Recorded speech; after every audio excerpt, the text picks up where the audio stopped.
Bonsoir. En raison d'un problème de montage, cette émission était destinée à être diffusée le vendredi 13 septembre 2019.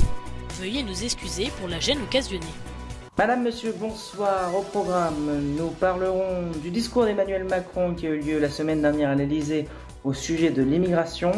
Et en seconde partie de ce numéro, nous parlerons de l'homophobie dans les stades de foot, un enjeu et un sujet tabou encore aujourd'hui à parler en politique. Bienvenue dans votre numéro de Politique Week-end.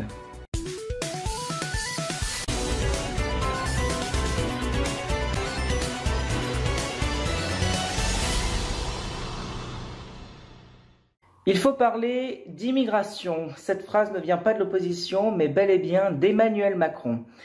Le chef de l'État a voulu mettre en avant ce sujet compliqué à aborder dans le monde politique. Pour cette rentrée, Emmanuel Macron a demandé à son gouvernement de faire monter les sujets régaliens et surtout l'immigration. Pour le chef d'État, la réponse aux inquiétudes des Français sur ce sujet était insuffisante. Le président appelle ça l'insécurité culturelle. Autrement dit, les vagues migratoires inquiètent l'opinion qui a l'impression d'être débordée et menacée selon plusieurs sondages. Emmanuel Macron veut en parler, veut montrer aux Français qu'il s'en préoccupe et s'en occupe. Il veut donc durcir sa politique migratoire pour bien faire passer le message. Réviser l'aide médicale d'État. Mais qu'est-ce que le président veut faire exactement?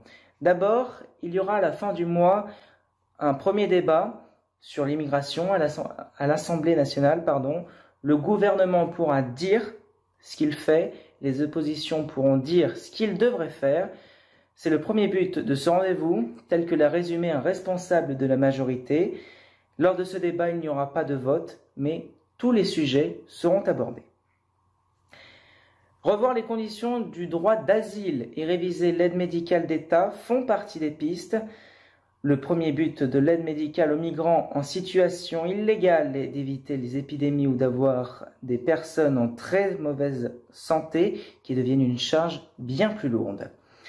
Mais à cause d'abus, le gouvernement pourrait limiter la portée de cette aide. Stanislas Guerini, le patron de La République En Marche, a dénoncé notamment une forme de tourisme médical pour obtenir des prothèses mammaires. L'aide médicale d'État coûte aujourd'hui presque 1 milliard d'euros au budget de l'État.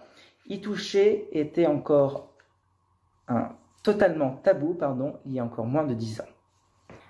L'homophobie dans les stades de foot, un enjeu politique en France. Après avoir rencontré des associations de lutte contre les discriminations, la Ligue de football professionnel a reçu des représentants des supporters ce mercredi 11 septembre. Une discussion que ces derniers avaient déjà annulée il y a quelques jours. The Guardian explique pourquoi la mobilisation pour lutter contre l'homophobie dans les stades de football est très compliquée en France. Les premières semaines du championnat de France ont été marquées par une flambée d'incidents homophobes dans les stades, un phénomène inquiétant, du moins à première vue. Un peu moins d'un mois après le début de la saison, au moins 20 cas de chants au slogan homophobe ont été rapportés lors d'une rencontre de première et deuxième division en Coupe de la Ligue. La première mi-temps du match de Ligue 1 entre Marseille et Nice, qui a eu lieu en août 2019, a été interrompue pendant 10 minutes.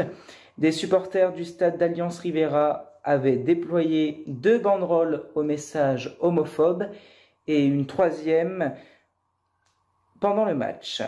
Les fans ont également chanté des slogans homophobes hostiles à la LFP. Les autorités tardent à agir.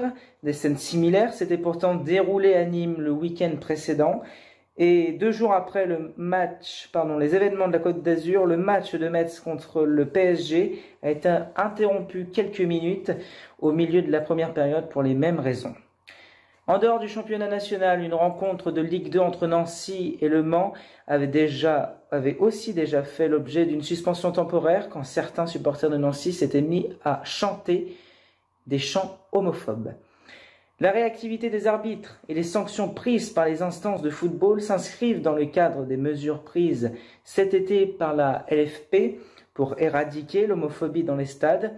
Auparavant, des chants étaient tolérés, des insultes comme enculé à connotation homophobe fusaient des tribunes sans que cela n'indigne personne, malgré les appels des associations LGBT pour cesser ces actes homophobes.